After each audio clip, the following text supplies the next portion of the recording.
আপনারা পরিকল্পনা করেছেন বেশ কিছু জায়গায় বিডিও অফিস জ্বালাবেন। আমার কাছে খবর আছে বেশ কিছু জায়গায় বিডিও অফিস জ্বালাবেন। আমি সিও কে বলবো, স্টেট অবজারভারকে বলবো, ইলেকশন কমিশনকে বলবো সমস্ত তথ্য সুরক্ষিত জায়গায় ট্রান্সফার করে নিন।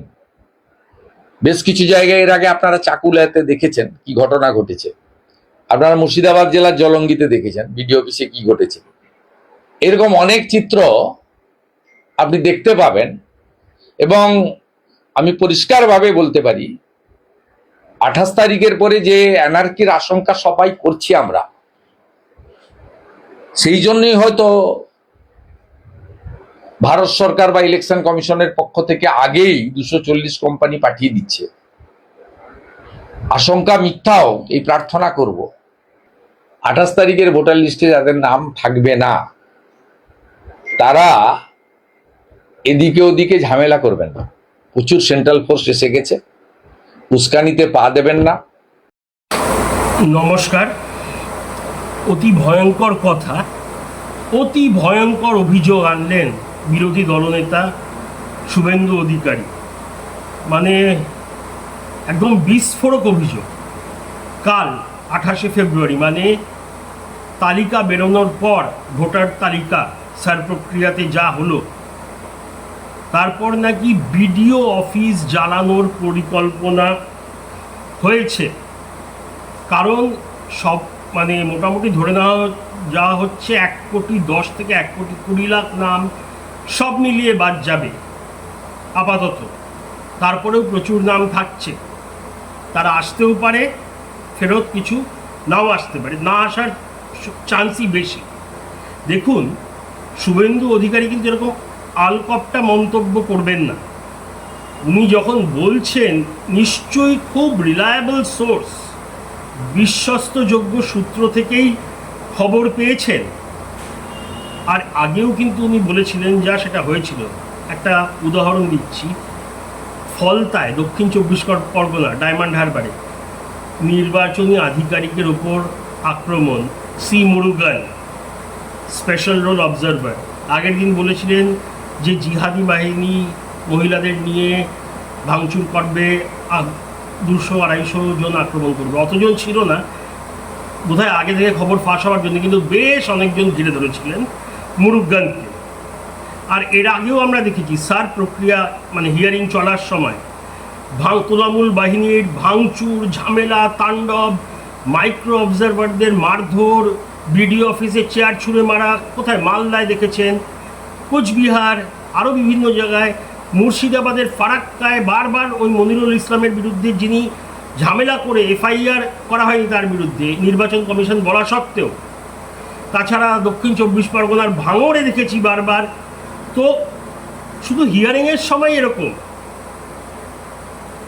আর তাহলে কাল তালিকা বেরোবার পর কি হতে চলেছে? শুভেন্দু বাবু যেটা বললেন সেটা কিন্তু সাংঘাতিক একটা আশঙ্কার জায়গা তৈরি করে দিচ্ছে।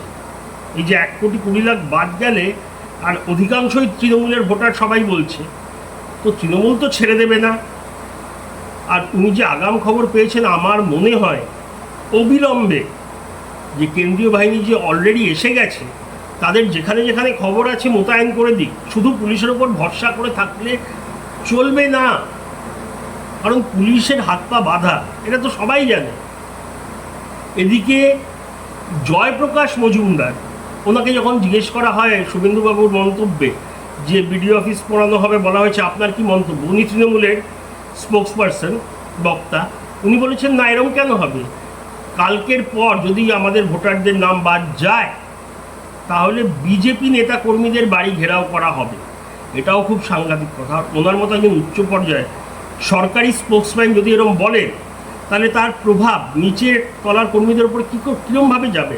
এটা চরম উস্কানি। কিন্তু কালকের দিনটা কিন্তু খুব উৎকণ্ঠার, আশঙ্কার, চিন্তা, যথেষ্ট ঘটনা বহুল হতে চলেছে কালকের দিন। আমার এইটাই অনুরোধ, তৃণমূল নেতা নেত্রীরা যেন আগুন না লাগায় উস্কানি দিয়ে মানুষের মনে। যা লিস্ট আসবে সেটা মেনে নিতে হবে, না মানলে অ্যাপিল করার জায়গা রয়েছে। যতদিন না মনোনয়নপত্র জমা হবে ততদিন নাম আবার অ্যাড করা যায়। তো যদি কারোর জেনুইন বা সত্যি নাম বাদ দিয়ে থাকে তারা অ্যাপিল করতে পারেন নিজেদের নথি ডকুমেন্টস নিয়ে, কোনো ঝামেলা করার দরকার নেই। আর যদি তেমন কিছু হয় তাহলে তো রাষ্ট্রপতি শাসন করতেই হবে। এইসব যে বলা হচ্ছে বিডিও অফিস পোড়ানো, বিজেপি নেতাদের কর্মীদের ঘেরাও করা হবে, এটা তো একটা ভয়ের জায়গা। আপনাদের মতামত জানাবেন। আর শুভেন্দুবাবুর আর কিছু বক্তব্য রাখলাম, দেখুন। Jai Hind, thank you so much. Bharat সরকার বা ইলেকশন কমিশনের পক্ষ থেকে আগেই 240 কোম্পানি পাঠিয়ে দিচ্ছে। আশঙ্কা মিথ্যাও, এই প্রার্থনা করব রঙিন উৎসব দোলের আগে এই ধরনের ঘটনা না ঘটাই ভালো। এছাড়াও মুসলিমদেরও এই মাসে তাদের একটা চলছে, ধর্মীয় রীতিনীতি চলছে, না হয় ভালো। কিন্তু উস্কানি দাতা তো এখানে আছেন মমতা ব্যানার্জি। তিনি তার উস্কানি দেওয়া কথাবার্তা গতকাল থেকেই শুরু করেছেন যে আমি না বাধা দিলে 1,20,00,000 বাদ চলে যেত, এবং তিনি আজকেও আলপটকা মন্তব্য করেছেন, আগামী কয়েকদিন করতে থাকবেন।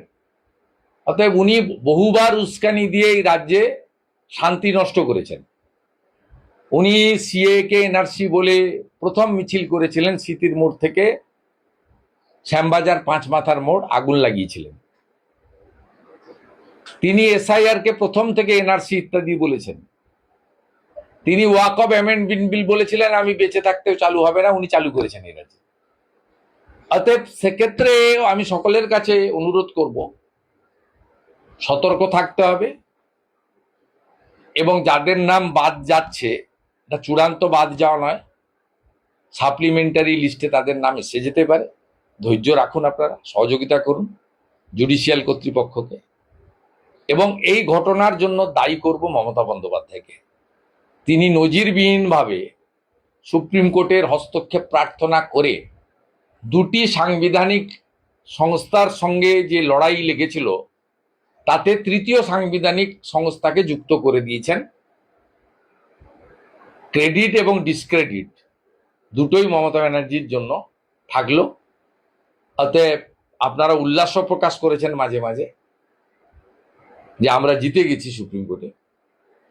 তাই বিক্ষোভ যদি করতে হয়, প্রশ্ন যদি করতে হয়, আজকে ডিএ আন্দোলনকারীদের মতো কালীঘাটের কাছে গিয়ে বা নবান্নতে গিয়ে উত্তর চান, অন্য জায়গায় করবেন না, রাজ্যে যেন শান্তি নষ্ট না।